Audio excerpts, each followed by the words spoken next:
जय हिंद दोस्तों, स्वागत करते हैं आप सभी का आपके अपने YouTube चैनल जैकपुर पे। तो आज के इस वीडियो में हम लोग क्लास 10th का साइंस का एक पहला चैप्टर है रासायनिक अभिक्रिया और समीकरण। इसका हम लोग ऑब्जेक्टिव एंड सब्जेक्टिव दोनों क्वेश्चन आंसर आज के इस वीडियो में देखने वाले हैं, क्योंकि समय आप लोगों के पास काफ़ी कम बचा है वीकली टेस्ट के लिए। दूसरी बात है कि ये जो आज का वीडियो होगा वो वीकली टेस्ट के लिए तो इम्पोर्टेंट होगा ही साथ आपका जो फाइनल एग्ज़ाम होगा उसके लिए भी ये काफ़ी इंपॉर्टेंट होगा। समय आप लोगों के पास बिल्कुल भी नहीं है, इसलिए अभी से आप लोग जो है फाइनल एग्ज़ाम की भी तैयारी शुरू कर दीजिए, क्योंकि आपको अलग से कोई भी टाइम नहीं दिया जाएगा फाइनल एग्ज़ाम की तैयारी के लिए। यहाँ पर देखिए, सबसे पहला सवाल है, आपसे पूछा गया है कि नीचे दी गई अभिक्रिया के संबंध में कौन सा कथन जो है असत्य है। आपको एक समीकरण दे देगा, ठीक है। यहाँ पर जैसे कोई समीकरण है, इस टाइप का समीकरण देगा, उससे आपको पूछेगा बताइए कि कौन सा कथन यहाँ पे असत्य है। अब यहाँ पे शीशा का बात कर रहा है, शीशा क्या होता है ये आपको जानकारी होना चाहिए। लेड को बोलते हैं, फॉर्मूला क्या होता है पीबी, ठीक है। कार्बन डाइऑक्साइड उपचयित हो रहा है, कार्बन डाइऑक्साइड का फॉर्मूला क्या होता है CO2। कार्बन उपचयित हो रहा है, लेड ऑक्साइड उपचयित हो रहा है, ठीक है। इसके बाद फिर इतना देने के बाद देखिए यहाँ पर आपको दिया है ऑप्शंस में ए और बी, ए और सी, ए बी सी सभी। तो राइट आंसर हो रहा है यहाँ पे ए और बी, ठीक है। इसका मतलब है, अब आपको कह रहा है कि इसमें से कौन सा कथन असत्य है, तो ए और बी जो है वो क्या है, असत्य है। यानी कि जो शीशा उपचयित हो रहा है बिल्कुल गलत, कार्बन डाइऑक्साइड उपचयित हो रहा है बिल्कुल गलत, और एक कार्बन उपचयित हो रहा है, लेड ऑक्साइड उपचयित हो रहा है, ये सही है, ठीक है। तो इसको आप लोगों को ध्यान रखना है। क्वेश्चन नंबर अगर हम 2 पे आएँ, तो 2 में कह रहा है कि ऊपर दी गई अभिक्रिया किस प्रकार की अभिक्रिया है। यहाँ पर देखिए जो फॉर्मूला है इसको ध्यान से देखिएगा, इसको हम आपको ऐसा समझा देंगे ना, फिर आप लोगों के एग्जाम में गलती नहीं होगा। यहाँ पर जो आपको दिया है Fe2O3 प्लस 2Al, फिर Al2O3 प्लस Fe। यहाँ पर देखिए Fe के साथ कौन था, ऑक्सीजन था मिला हुआ O3, लेकिन यहाँ पर एक अकेला Al, कहते हैं ना एक अकेला सब पे भारी, ठीक है, वही वाला हाल हो गया। अब यहाँ पे देखो ये अकेला जो है ये क्या किया है, इसके साथ टकराया, इसके साथ युद्ध हुआ, उसके बाद यहाँ से इसको निकाल फेंका बाहर, Fe अलग हो गया और ये जो है अपना जगह बना लिया इसके साथ। तो ये जो था ये क्या किया, इसको विस्थापित कर दिया, किसको, Fe को।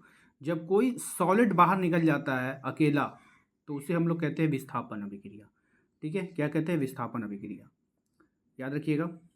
आइए नेक्स्ट सवाल पे आते हैं। अगला सवाल कह रहा है कि निम्नलिखित में से कौन सा भौतिक परिवर्तन नहीं है। अब यहाँ पर भौतिक परिवर्तन नहीं होगा। देखिए एक होता है रासायनिक परिवर्तन, एक होता है भौतिक परिवर्तन। भौतिक परिवर्तन में क्या होता है, उसको हम लोग दोबारा से प्राप्त कर लेते हैं, लेकिन रासायनिक परिवर्तन में जो उसको दोबारा से प्राप्त नहीं होता है। जैसे बोला भौतिक परिवर्तन नहीं है, भौतिक परिवर्तन नहीं है का मतलब है कि वो रासायनिक परिवर्तन होगा। और रासायनिक परिवर्तन किसको बोलते हैं, जिसको हम दोबारा प्राप्त नहीं कर सकते। जैसे जल के क्वथनांक पर जल वाष्प का बनना, जब जल का वाष्प बनेगा तो वापस से फिर जल भी बन जाएगा ठंडा होने पर, तो ये तो भौतिक हो गया। द्रवित पेट्रोलियम गैस का दहन, अब कोई गैस है उसको हम जला देंगे, दोबारा से उसको सिलेंडर में भर सकते हैं, ये बताइए, नहीं ना। दोबारा नया, हम मानो गैस का सिलेंडर आपके घर में आता है तो आप क्या करते हो, गैस यूज़ करते हो, खाना बनता है, लेकिन जब गैस ख़त्म हो जाता है तो फिर से नया सिलेंडर खरीदते हो ना। ऐसा थोड़ी है कि आप दोबारा से अपने से उसमें गैस भर दोगे, जो आप जलाए और वो उसको फिर से जमा करके रखे हो, ऐसा तो नहीं है। वो रासायनिक हो गया, वो दोबारा से प्राप्त नहीं होगा, इसीलिए ऑप्शन बी। अगर हम सभी ऑप्शनों को चेक करवा दें, जल में लवण का विलय होना यानी नमक का घुलना, तो जल में अगर आप नमक को घोल दोगे तो वापस से नमक प्राप्त कर सकते हो। उसको खौलाओ, पानी उड़ जाएगा, नमक बच जाएगा, है ना। बर्फ़ का गलन पर जल का बनना, यानी बर्फ़ गल गया, बर्फ़ का टुकड़ा रखो गलेगा, जल बन जाएगा, फिर से फ्रिज में रखो फिर से जम जाएगा, बर्फ़ बन जाएगा। तो बात समझे ना। तो यहाँ पर बोला है कि कौन भौतिक परिवर्तन नहीं है, यानी कि वो रासायनिक होगा। कौन होगा, ऑप्शन बी। क्वेश्चन को थोड़ा सा यहाँ पे ट्विस्ट किया गया है, घुमाया गया है, तो इसको ज़रा अच्छे से आप लोग समझना। नेक्स्ट है आपका, निम्नलिखित में से कौन सा प्रक्रम रासायनिक अभिक्रिया होता है, यानी कि यहाँ पर कौन सा रासायनिक अभिक्रिया है। तो उच्च ताप पर वायु की उपस्थिति में कॉपर की तार का गर्म करना। तो यहाँ पे जब आप उच्च ताप पर कॉपर की तार को गर्म करोगे तो वो रासायनिक अभिक्रिया की दृष्टि में आएगा, ठीक है। नेक्स्ट है, आपको कह रहा है कि जल का विद्युत अपघटन एक अपघटन अभिक्रिया है। जल के विद्युत अपघटन में मुक्त हुई हाइड्रोजन एवं ऑक्सीजन गैस का मोलर अनुपात क्या होता है, तो 2:1 होता है। सिंपल है, इसको याद रखिएगा। नेक्स्ट सवाल है हमारा क्वेश्चन नंबर 6 में कह रहा है मैग्नीशियम ऑक्साइड का रासायनिक सूत्र क्या है, तो MgO, ऑप्शन डी, ठीक है।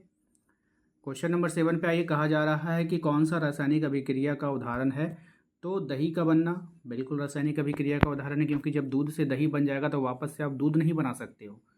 भोजन का टूटना, जब आप खा लियो चिबा चिबा करके पेट में चला गया तो वापस से आप उसको चावल तैयार कर सकते हो? नहीं कर सकते हो।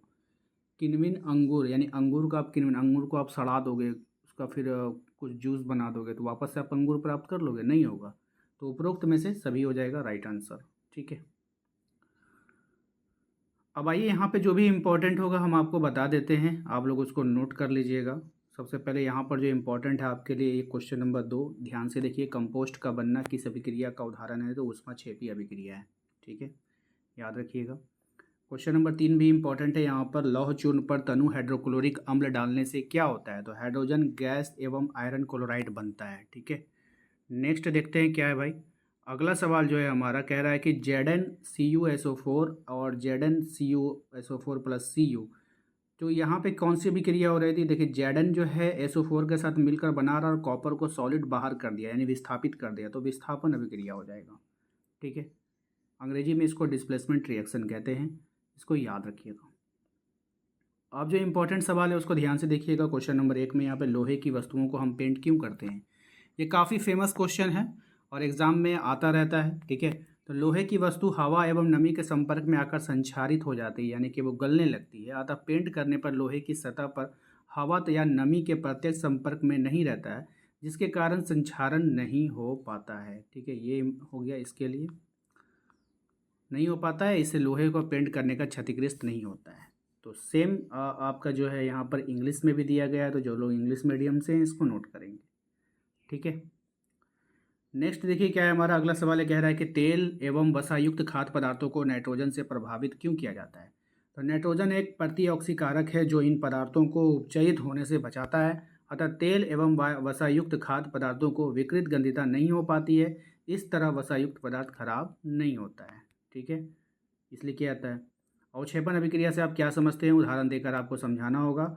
तो ऐसी रासायनिक अभिक्रिया जिसमें अविलय लवण बनता है एवं विलयन से पृथक हो जाता है, अवक्षेपण अभिक्रिया कहलाता है। यहाँ पर आपको एग्जाम्पल है, इस एग्जाम्पल को आप लोगों को लिखना होगा। ठीक है, उसके बाद ये इम्पोर्टेंट नहीं है, ये इम्पोर्टेंट है, इसको आप लोग देख लेना।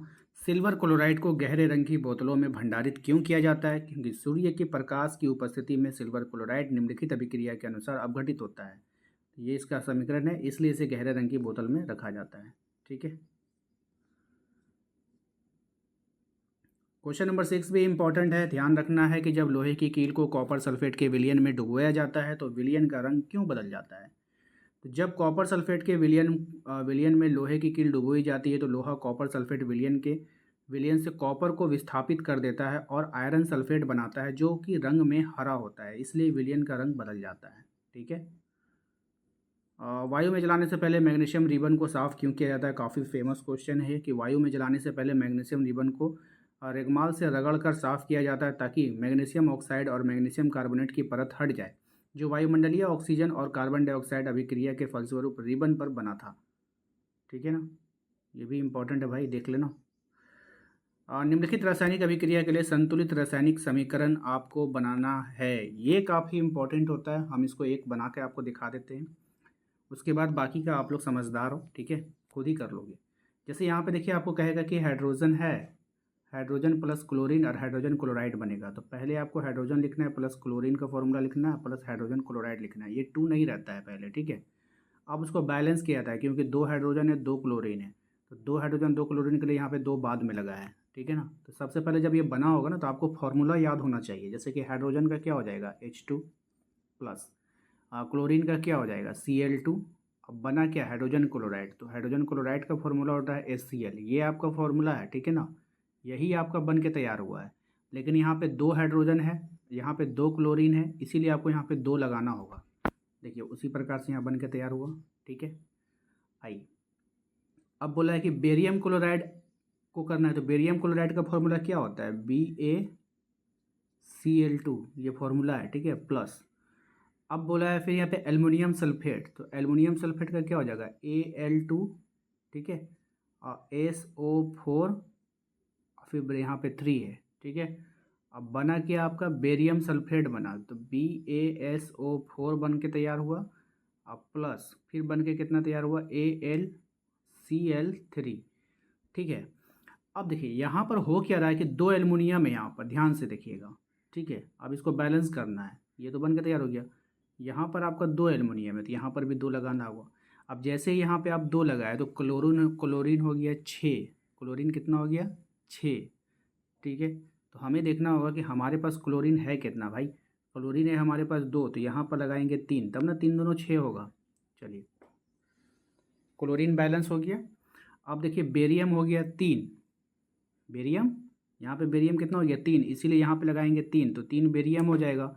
और सल्फेट कितना हो जाएगा 3 चौके 12, तो देखिए यहाँ पे सल्फेट 4 यहाँ पे था, 3 बाहर में था, तो यहाँ पे 3 चौके 12, यानी कि कुल इक्वेशन हो गया बैलेंस। ठीक है, तो इस तरह से पहले लिखा जाता है, बाद में बैलेंस किया जाता है। अगर आप लोगों को समझ में नहीं आ रहा होगा तो आप लोग प्लीज़ कमेंट बॉक्स में रिक्वेस्ट कीजिएगा कि भैया फिर से बता दीजिए, हमें अलग से समीकरण बैलेंस करने के लिए तो हम अलग से भी आप लोगों को समझाएंगे, ठीक है ना। चलिए क्वेश्चन नंबर 3 पर यह कह रहा है कि सोडियम जल, सोडियम हाइड्रोक्साइड और हाइड्रोजन, ठीक है, कुछ नहीं करना है। तो सबसे पहले यहाँ पे किया क्या है, सोडियम लिखा है भाई, सोडियम को फॉर्मूला क्या होता है Na+। उसके बाद बोला जल, जल का फॉर्मूला क्या होता है H2O। सोडियम हाइड्रोक्साइड क्या बना, इसका फॉर्मूला होता है NaOH। फॉर्मूला तो याद रहेगा तभी आप लिख पाओगे। अब प्लस क्या बना भाई, हाइड्रोजन गैस बना, तो +H2। अब इसको बोलेगा कि अब इसको आप बैलेंस कर लो, तो बैलेंस कैसे करेंगे देखिए। यहाँ पर सबसे पहले आपको देखना होगा कि 2 हाइड्रोजन यहाँ है, 2 हाइड्रोजन यहाँ है, लेकिन यहाँ पे एक हो गया 3, टोटल कितना हो गया 3 हाइड्रोजन हो गया है।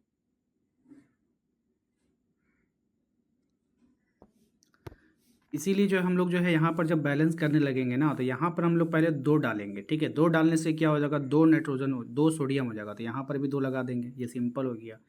लेकिन यहाँ पर आप देखोगे हाइड्रोजन कितना हो गया 2, और यहाँ पे हो गया हाइड्रोजन 2, 2 2 मिलकर 4 हो गया। तो इसीलिए यहाँ पे जब हम 2 लगाएंगे तो 2 दूना 4 हाइड्रोजन हो जाएगा, 2 ऑक्सीजन हो जाएगा। तो इस 2 के कारण यहाँ पर भी ऑक्सीजन 2 हो गया, तो टोटल इक्वेशन क्या हो गया, बैलेंस हो गया। तो उम्मीद करते हैं आप लोगों को आज का ये वीडियो पसंद आया होगा। वीडियो अच्छा लगा तो वीडियो को लाइक करना है, चैनल पे पहली बार आए तो सब्सक्राइब करके घंटी वाले आइकन को जरूर दबाइएगा, ताकि आने वाली हर एक वीडियो का नोटिफिकेशन आपके मोबाइल पे जाए।